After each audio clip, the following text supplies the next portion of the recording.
Hello students. In the last class, we had I had explained the poem Where the Mind is Without Fear. I had explained the line-wise, uh, given you the line-wise explanation. I had also told you quite a lot about the poet and the political scenario. Okay, of the times when Tagore had written and what was it that he was writing about and why was he writing that poem. And it's sad that although Tagore wanted nothing else more than, to see his country free, but he passed away before India could become a free nation. So, in this class, I'll be giving you the summary.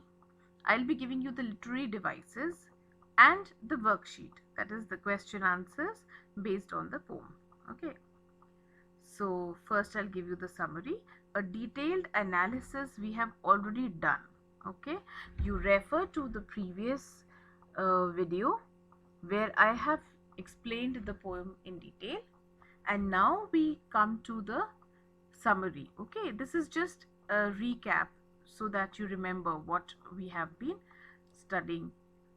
So, Where the Mind is Without Fear was written by Tagore during the time when India was under the British rule and people were eagerly waiting to get their freedom. It's a prayer to the Almighty, he says, Father. Okay, so that is Almighty God, for a free nation, and a nation free from any kind of manipulative or corrupt powers. This poem is a reflection of the poet's good and ideal nature. He wanted the country to be ideal, and he enumerates a lot of ways in which the country could be ideal, so that when the country finally becomes free, it is going to be a new world altogether. The poet has utmost faith in God.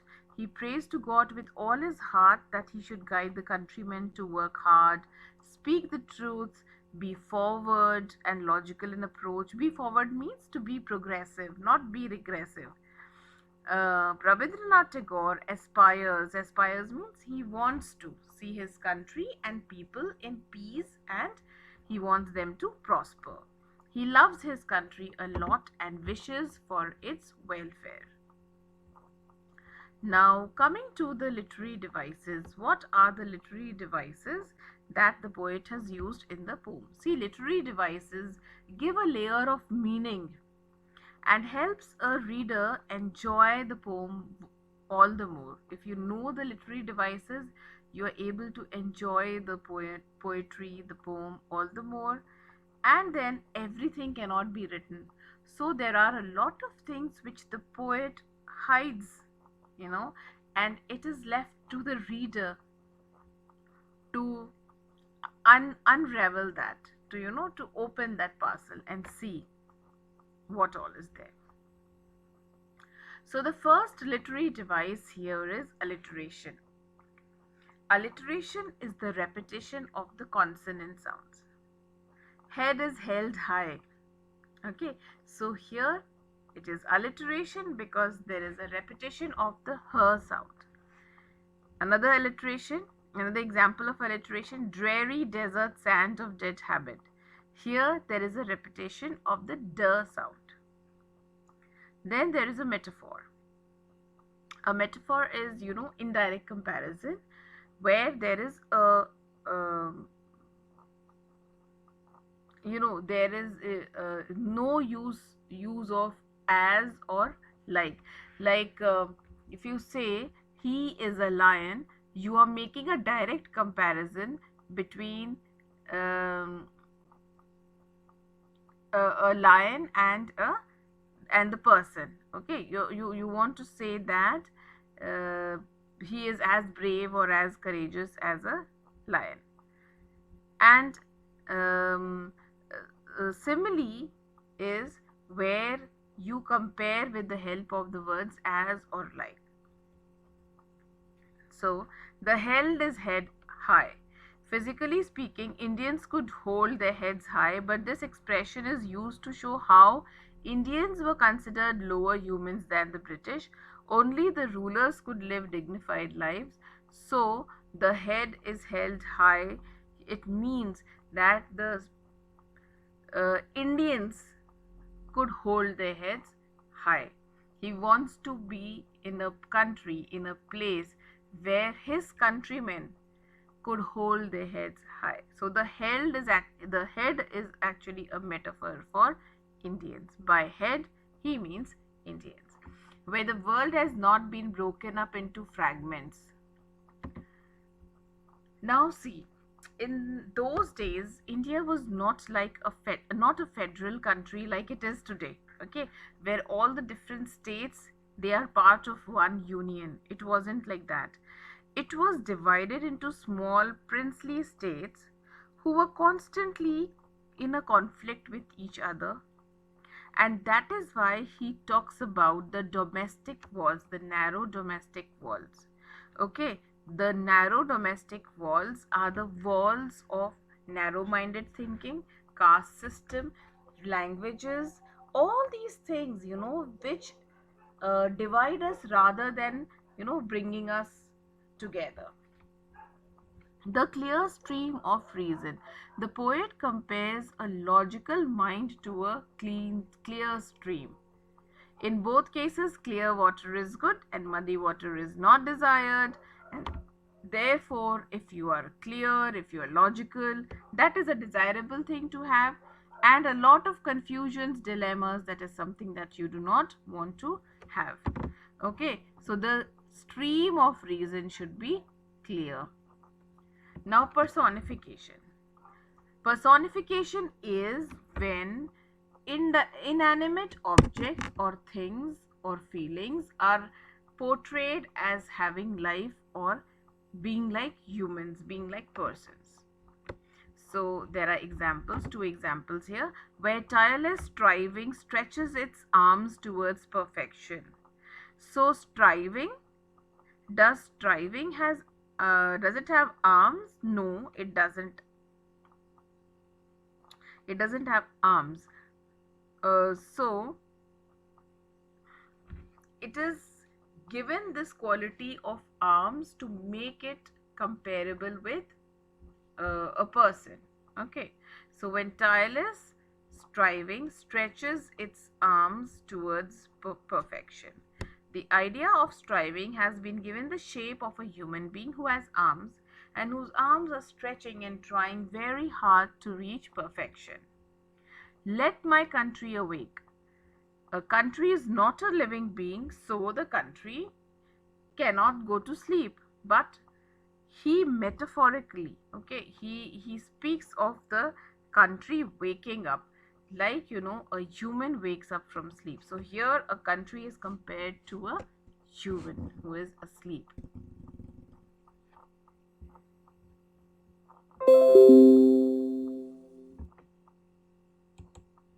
Now irony is where um, whatever you are saying, there is an underlying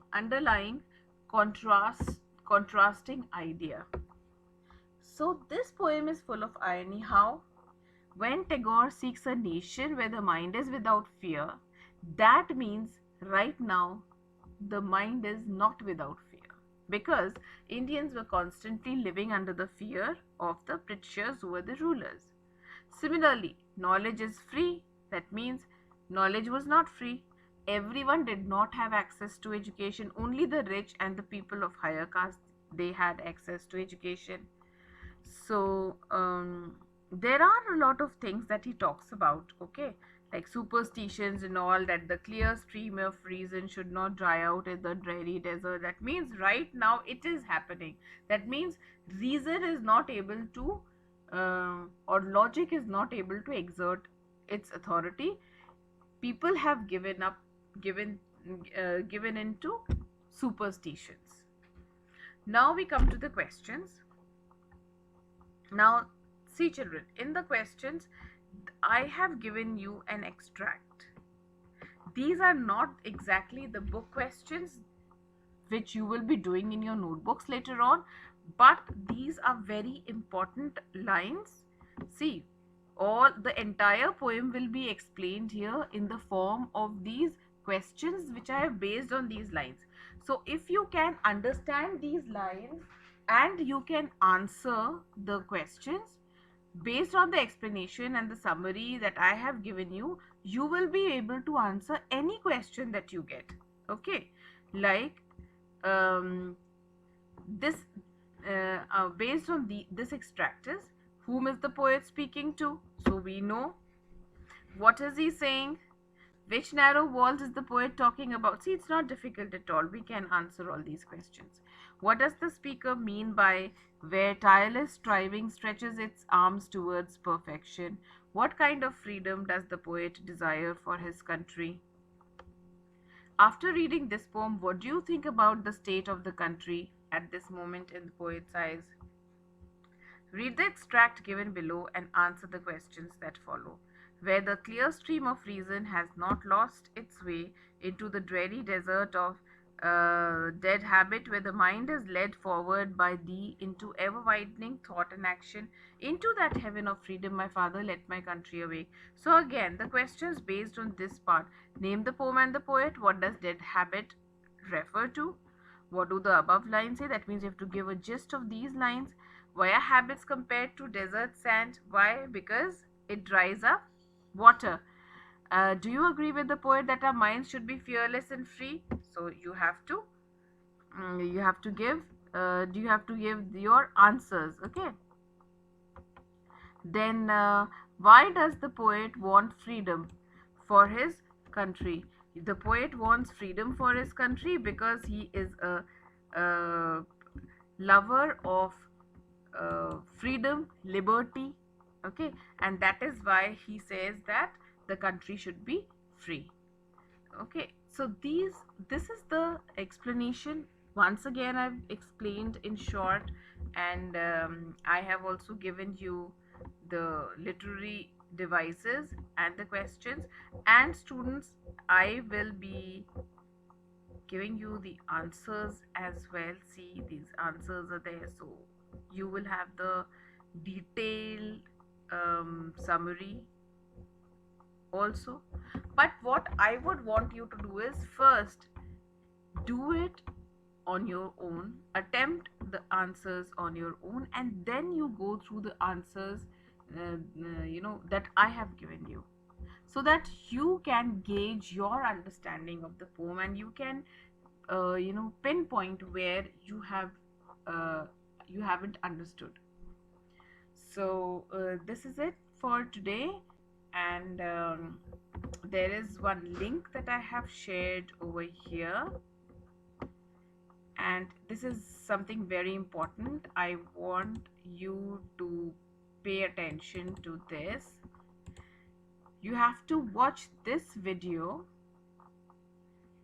to prepare for the next lesson, the gift of the Magi. Okay, this video has given the in this video is given the story of the gift of the Magi in a very beautiful manner. The narration is very good, the pictures are very nice, and even if you cannot read the text that is there in the video, you need not bother, because the entire story is being narrated and you only have to enjoy the pictures and listen to the story.